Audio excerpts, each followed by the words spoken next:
Ini berbagai macam kategori dan model kecurangan yang dilakukan.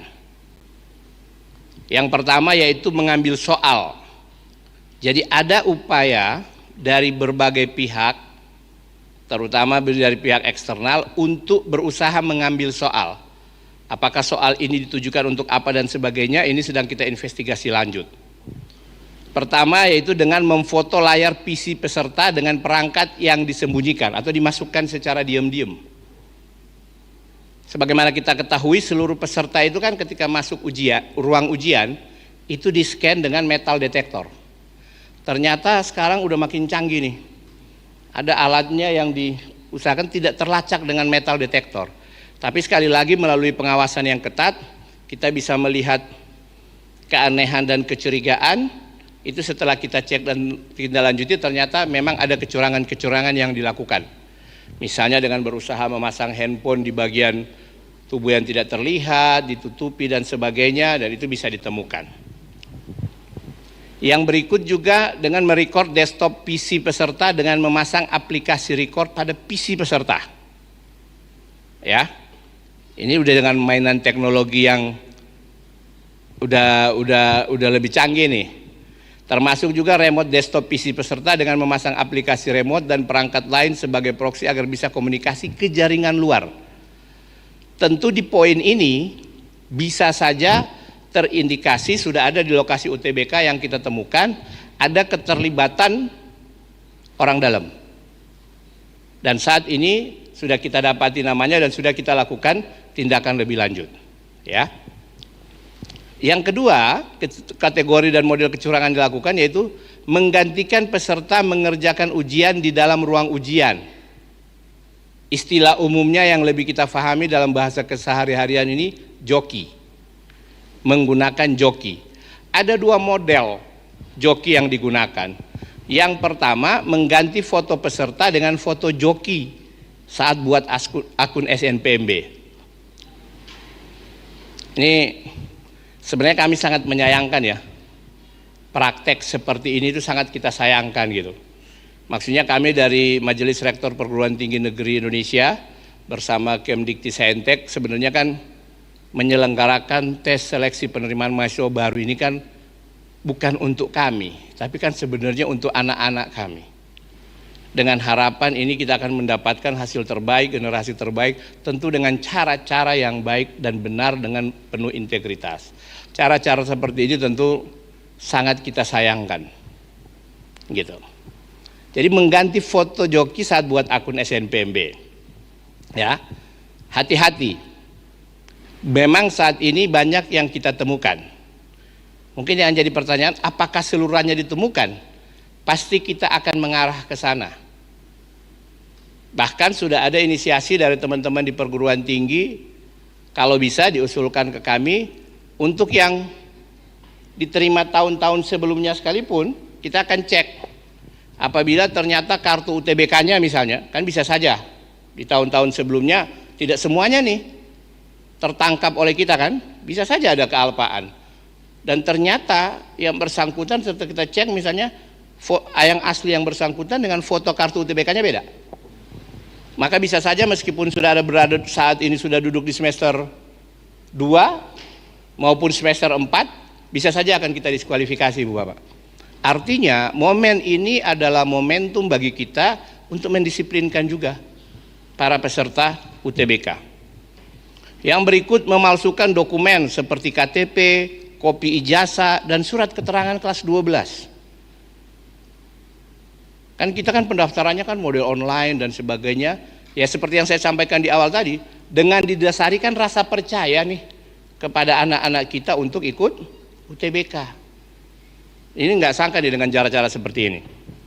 Yang berikut itu memberikan jawaban joki yang berikut selain memalsukan dokumen tadi dengan mengganti peserta. Jadi kalau yang nomor 2 ini peserta yang sebenarnya tidak ada dalam ruang ujian. Yang masuk dalam ruang ujian adalah jokinya. Dan ini sudah kita temukan. Yang ketiga, memberikan jawaban ke peserta yang sedang berada dalam ruang ujian. Jadi pesertanya sedang ada dalam ruang ujian, kemudian dipasangkan alat di badan peserta sebagai receiver dan juga transmitter untuk komunikasi transfer jawaban. Jadi si peserta ini tetap mengoperasikan PC-nya dengan jawaban yang dikirim dari luar. Ya, itu. Kemudian ada lagi yang melakukan remote PC peserta dari luar dan mengendalikan sekaligus menjawab ujiannya. Jadi pesertanya nggak ngapa-ngapain karena berusaha komputernya yang dihack dan dioperasikan dari luar. Dan yang kelima, ini mengambil alih akses perangkat jaringan untuk melakukan setting tertentu pada perangkat tersebut. Dan ini kita sudah temukan, dan sekali lagi seperti penjelasan kami di awal, itu sedang kita tindak lanjuti. Next. Rekap kecurangan, ini masih tentatif teman-teman sekalian. Jumlah pusat UTBK yang kita dapati itu ada 13 pusat UTBK. Jumlah peserta yang terlibat kurang lebih 50. Jumlah jokinya kurang lebih 10. Keterlibatan, ini yang menarik. Jaringan perjokian lintas provinsi. Ya. Jadi bisa saja kasus didapatkan di Unmul, setelah dilacak komunikasi yang terbangun itu dari kota ini dan kota ini. Ya. Kemudian juga keterlibatan ada salah satu lembaga bimbingan belajar di Yogyakarta yang memobilisasi peserta. Kemudian yang saya sebutkan di awal tadi, ada orang dalam di lokasi pusat UTBK. 4, lokasi kecurangan terjadi pada pusat UTBK yang lain provinsi atau pulau dari asal SMA peserta dan pilihannya juga di provinsi atau pulau lainnya. Contoh, yang bersangkutan lulusan SMA Semarang. Pilihan prodi di UTBK-nya milih UI dan UGM. Ujiannya di Medan, daftar ujiannya, atau daftar ujiannya di Gorontalo. Apakah ini salah? Tidak salah.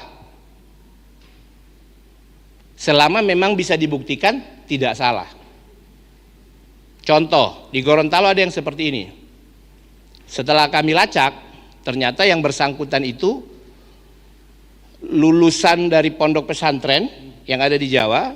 Kemudian memang ada semacam setelah lulus ada 1 tahun itu wajib untuk mengabdi. Nah, dia mengambil pengabdian itu di Gorontalo, mengajar di Gorontalo, mengajar di pondok yang di Gorontalo, sehingga ketika pelaksanaan UTBK dia daftar di Gorontalo dan ujian di Gorontalo meskipun pilihannya ada di Jawa.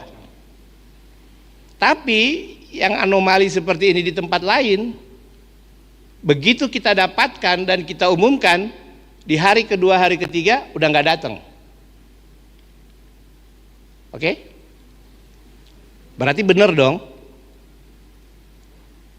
Dan setelah kita lacak lagi, komputer yang harusnya menjadi bagian dari dia datang, itu yang bermasalah tadi. Jadi memang kalau disebut memang disinyalir ada keterlibatan jaringan yang memanfaatkan UTBK untuk kepentingan bisnis tertentu dan sebagainya, ini disinyalir. Sekali lagi ini dugaan, karena itu bukan bagian kami untuk memutuskan itu. Tetapi di pusat-pusat UTBK itu sudah melibatkan aparat kepolisian dan sebagainya untuk menindaklanjuti ini. Nanti apakah setelah pelaksanaan UTBK melihat seluruh rekap dan sebagainya, apakah kami juga akan meminta untuk ditindaklanjuti lebih lanjut, itu kita akan putuskan berikutnya. Yang berikut yang menarik dari yang bermasalah ini, mayoritas pilihan prodi adalah fakultas kedokteran. Ya, bahkan ternyata dengan kita dapatkan informasi itu ya, Pak Badrus ya. Jadi mereka ini membayar sejumlah uang tertentu untuk operasional, dan apabila kalau lulus baru menambah bayarannya lagi. Kalau tidak lulus, yang operasional tadi hangus. Ibu bapak teman-teman sekalian, kami menghimbau kepada seluruh peserta UTBK, kepada orang tua peserta UTBK, tidak perlu menempuh hal-hal seperti ini.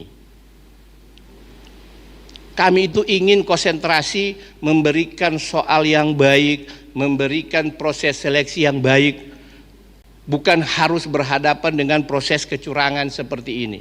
Idealnya kan kecurangan seperti ini tidak ada. Kalaupun kecurangan seperti ini ada, berarti kan ada istilahnya apa ya? Ada pasarnya. Berarti ada peserta dan orang tua peserta yang memanfaatkan layanan ini sehingga melakukanlah kecurangan ini.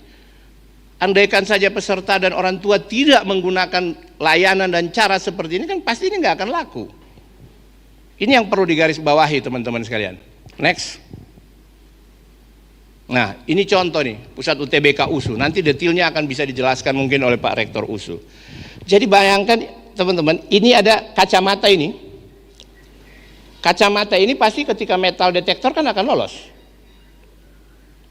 Tapi ternyata di dua sisi kacamata ini dipasang kamera.